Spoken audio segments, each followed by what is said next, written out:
My self Anjali और मैं हूँ तनिष्क रोज पर।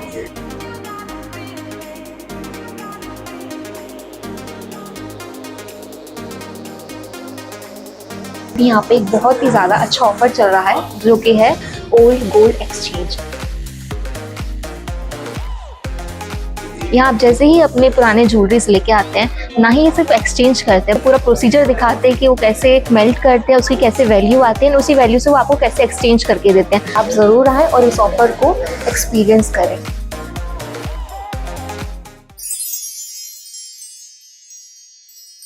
F3 एम्बियंस मॉल आपके लिए लाई है एक और फैसिलिटी। अब आप F3 एम्बियंस मॉल में शादियां, जन्मदिन से लेकर हर किस्म की पार्टियों की भी बुकिंग कर सकते हैं। बेहतरीन लोकेशन, खूबसूरत डेकोरेशंस, उम्दा सर्विसेज और फर्स्ट क्लास हॉस्पिटैलिटी के लिए याद रखिए F3 एम्बियंस मॉल। पहले ही दिन से लोगों के दिल जीतने वाली अंडमान में एकमात्र mall F3 ambience mall. Bookings के लिए स्क्रीन पर दिए गए नंबरों पर संपर्क करें। दीक्षा है, दीक्षा दुलार। मैं ओबरा ब्रांच की रहने वाली हूँ और मैं यूथ कांग्रेस की स्टेट प्रेसिडेंट बनी हूँ। और आज हमारे साथ हमारे इंचार्ज यूथ कांग्रेस के अंकित शिंगाई जी है, वर्किंग प्रेसिडेंट यूथ कांग्रेस के एलसू जी है, वाइस प्रेसिडेंट अभिभूषण जी है। और हमारे प्रोग्राम का आज मेन मुद्दा ये है कि हम स्टेट एग्जीक्यूटिव कर रहे हैं, जिसमें हम दो एजेंडा को लेके चल रहे हैं और जिसमें बेहतर भारत की बुनियाद को हम लॉन्च करने वाले हैं, जिसके बारे में अंकित जी आप सबको अभी बताएंगे। सबसे पहले यहाँ जितने भी मीडिया वाले लोग आए हैं सभी को मैं यूथ कांग्रेस परिवार की तरफ से हार्दिक धन्यवाद देता हूँ। हम लोगों का आज का जो मेन एजेंडा है वो है अंडमान एंड निकोबार आइलैंड पे हमने जो अभी एक नई कमेटी यूथ कांग्रेस की गठन की है, उनका पहला स्टेट एग्जीक्यूटिव और अभी तक का हमारा भारतीय युवा कांग्रेस का एक सबसे बड़ा अधिवेशन आने वाले 26, 27, 28 जुलाई को बेंगलोर में होने जा रहा है, जिसका नाम है बेहतर भारत की बुनियाद।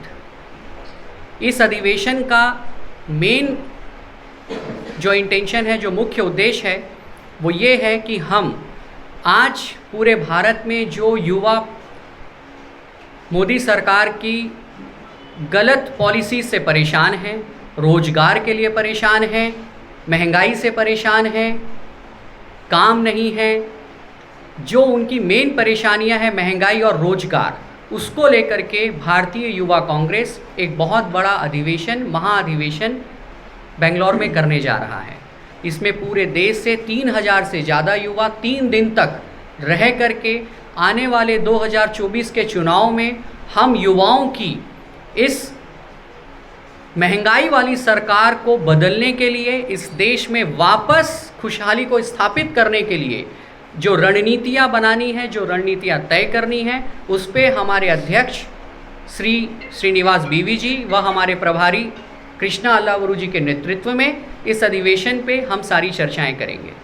इसमें सारे स्टेट्स के अध्यक्ष, उपाध्यक्ष, हमारी जो इलेक्टेड कमिटीज़ हैं, उनके पोस्ट होल्डर्स, मेंबर्स, सारे डिग्निटरीज, सारे सीनियर लीडर्स, सभी को उस महाअधिवेशन में निमंत्रण दिया गया है और लगभग सभी लोग उस महाअधिवेशन में 3 दिन तक वहाँ पर मौजूद रहेंगे।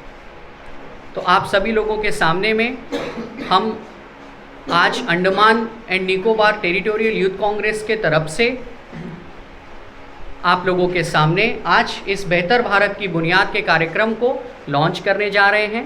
इसमें जितने ज़्यादा से ज़्यादा लोग, ये ऐप जो है ऑनलाइन अवेलेबल है, एप्लीकेशन के माध्यम से इसमें रजिस्ट्रेशन होगा और उस रजिस्ट्रेशन को अप्रूव होने के बाद उन लोगों को एक आई कार्ड इशू किया जाएगा जो उस अधिवेशन को अटेंड कर पाएंगे। मैं यहाँ पर युवा कांग्रेस का इंचार्ज बन करके आया हूँ और यूथ कांग्रेस की भूमिका ये होती है कि हमारा जो भी एमपी कैंडिडेट है, हम उनको जीतने के लिए चुनाव में किस प्रकार से 15 से 20% की भूमिका निभाएं।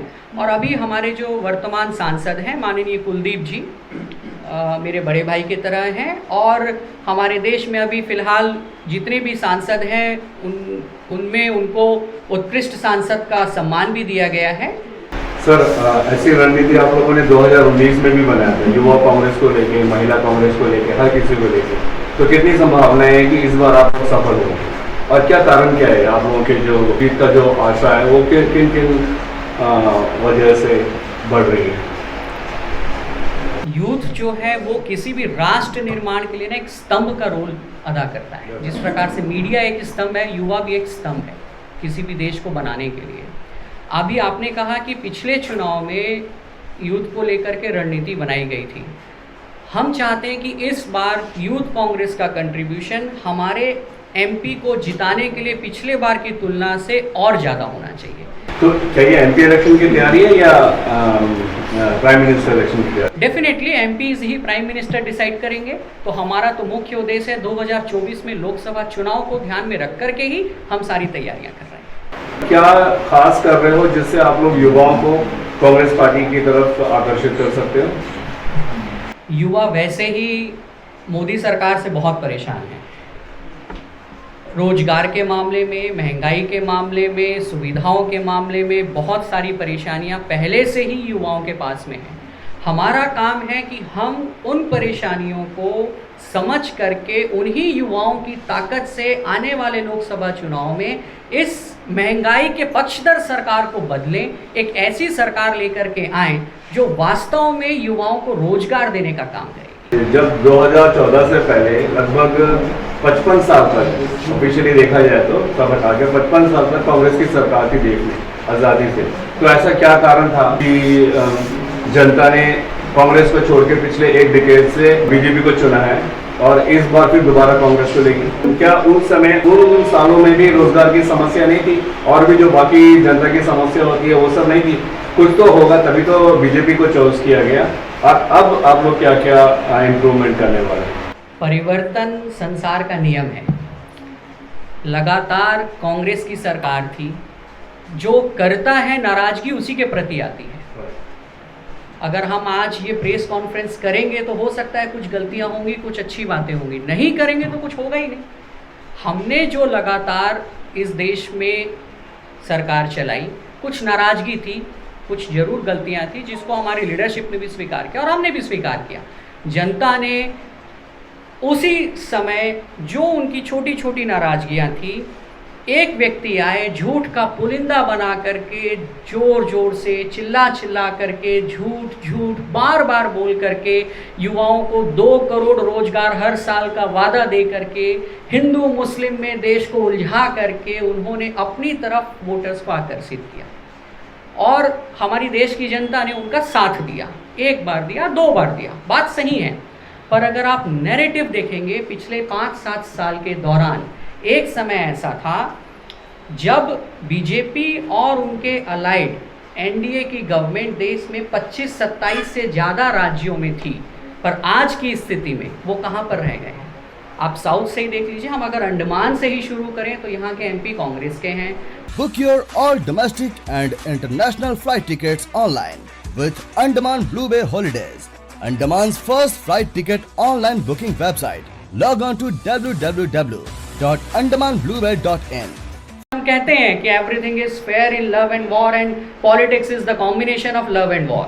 तो राजनीति में हम हर चीज़ को जायज़ ठहरा देते हैं, पर मध्य प्रदेश में उन्होंने जिस तरह से सरकार बनाई, या अभी महाराष्ट्र में उन्होंने जिस तरह से सरकार बनाई, या आसाम या मणिपुर में कांग्रेस के ही मुख्यमंत्री को लेकर के उन्होंने सरकार बनाई।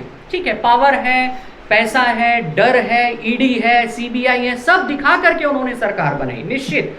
पर इसके बाद अगर आप स्टैटिस्टिक्स को देखें, डाटा को देखें, फैक्चुअल फैक्ट्स को देखें, तो आप समझ पाएंगे कि झूठ के पुलिंदे से बहका करके उन्होंने 2018-19 तक में जो ऊंचाइयों को छुआ वो आज बीजेपी के साथ में नहीं है। और मैं ये दावे के साथ कहता हूं कि आने वाले अक्टूबर-नवंबर में जो विधानसभा के चुनाव हैं, हम चारों राज्यों में तेलंगाना, छत्तीसगढ़, मध्य प्रदेश और राजस्थान कांग्रेस अपने दम पर सरकार बनाने जा रही है। क्या सिर्फ कांग्रेस सिंगल या यूपीए या महागठबंधन? गठबंधन तो कांग्रेस ने काफ़ी जगह पहले से कर रखा है, तो कांग्रेस के नेतृत्व में ही आने वाले समय में सरकार बनेगी।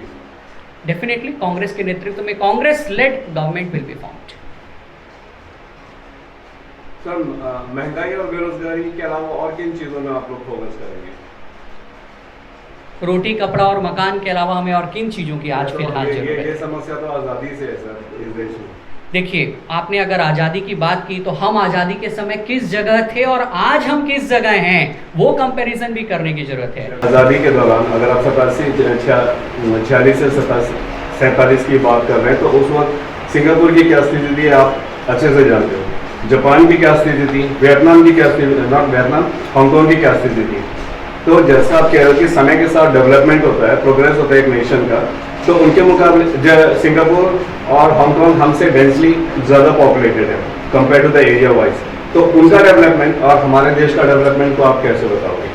क्योंकि मैं इसलिए पूछ रहा हूँ आपसे क्योंकि maximum time during this period since the independence Congress की सरकार ने राज किया था। तो आपने डेवलपमेंट की बात की तो इसलिए पूछ रहा हूँ। देखिए, ये तो वही बात हुई कि एक परिवार में पहले एक आज जो दादा हैं या परदादा हैं उन्होंने कुछ करके एक ज़मीन खरीदी, फिर उसके बाद जब उनकी नेक्स्ट जनरेशन आई जिसको हम दादाजी बोलते हैं, उन्होंने एक नींव डाल करके घर बनाया। फिर हमारे पिताजी आए जिसमें उन्होंने फिर दूसरी मंजिल की इमारत खड़ी कर दी, और अब आज मैं आ गया और मुझे उन्होंने इंजीनियरिंग करा दी, MBA करा दिया, डॉक्टरेट करा दिया, और अब मैंने घर पे सोनी या किसी एक अच्छे ब्रांड की LED TV लगा दी, 5 अच्छे ब्रांड के ACs लगा दिए, और बाहर एक बढ़िया सी हाई क्लास इंपोर्टेड कार खरीद करके रख ली। और आज मैं लोगों को बोलूं कि देखो यार, मेरे बाप दादा ने तो कुछ नहीं किया और मैंने ये ला करके खड़ा कर दिया। भाई, ज़मीन किसकी थी, पहला नींव किसने डाला, पहली इमारत किसने खड़ी करी, दूसरी इमारत किसने खड़ी की, मैंने आकर के क्या किया? फिलहाल जो कमाई मेरी आई उससे मैंने रंग रोगन कर दिया और कुछ सुविधाओं को ऐड कर दिया। तो इसका मतलब ये नहीं है कि मैं ये कहूँगा कि मेरे बाप दादा ने नहीं किया, या मेरे पिताजी से मैं कंप्लेंट करूँगा कि भाई हमारे किसी आनी जी का बेटा या मानी जी का बेटा हेलीकॉप्टर में घूमता है और मैं तो ट्रेन में सफ़र कर रहा हूँ, तो आपने मुझे क्या दिया? सबकी स्थिति समय के साथ, परिस्थिति के साथ, सिचुएशंस को देख करके जो बेहतर हो सकता था हमारी सरकारों ने वो सारे निर्णय लिए। डेफिनेटली सर, जैसे समय के साथ आप कह रहे हो काफ़ी बदलाव हुए हैं, बहुत कुछ हुआ है, लेकिन मैं कंपेयर कर रहा था उन डेवलप्ड नेशंस के साथ में, क्योंकि वो हमसे उस 47 के दौरान हमसे काफ़ी पिछड़े हुए थे।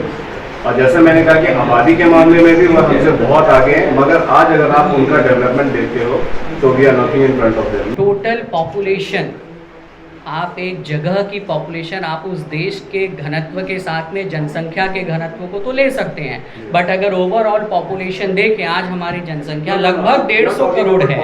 नहीं, डेवलपमेंट, रोजगार और महंगाई और बेरोजगारी, एग्जैक्टली, हम समय के साथ धीरे धीरे एक एक कदम की ओर आगे बढ़ रहे हैं। APJ अब्दुल कलाम जी ने भी एक विज़न दिया था 2020, राजीव गांधी जी ने एक विज़न दिया था 2014, इंदिरा जी ने भी एक विज़न दिया था 2008, जवाहरलाल नेहरू जी ने भी एक विज़न दिया था 2000। हर व्यक्ति आने वाले 20 साल 25 साल को ले करके, आज हमारे देश में जितने IITs हैं, जितने IIMs हैं, जितने भी वैज्ञानिक संस्थान हैं, एम्स हैं, सारी चीज़ें वो किस लिए हैं? आगे देश के भविष्य को बनाने के लिए देखते हुए। 1947 में हमारे पास में क्या था? हम सुई बनाने के लिए भी हम डिपेंडेंट थे किसी पे, बट आज हम हेलीकॉप्टर भी हमारे देश में बना रहे हैं, रॉकेट्स भी हमारे देश में बना रहे हैं, मिसाइल्स भी हमारे देश में बना रहे हैं, सारी चीज़ें हम तैयार कर रहे हैं। HAL किसकी देन है? कांग्रेस की ही तो देन है। हिंदुस्तान एरोनॉटिक्स किसकी देन है? कांग्रेस की देन है। इसरो किसकी देन है? कांग्रेस की देन है। साइंस के फील्ड में, इतिहास के फील्ड में, संस्कृति के फील्ड में हमने इस देश के लिए बहुत किया है, और जिस समय जैसी स्थिति और परिस्थिति आई, सोच करके आने वाले भविष्य को ध्यान में लेकर के सारी रणनीतियाँ जरूर बनाई गई है। ये बेहतर भारत की बुनियाद हम चाहते हैं कि आप लोगों के सामने में हमारे सभी पदाधिकारी इसको लॉन्च करें।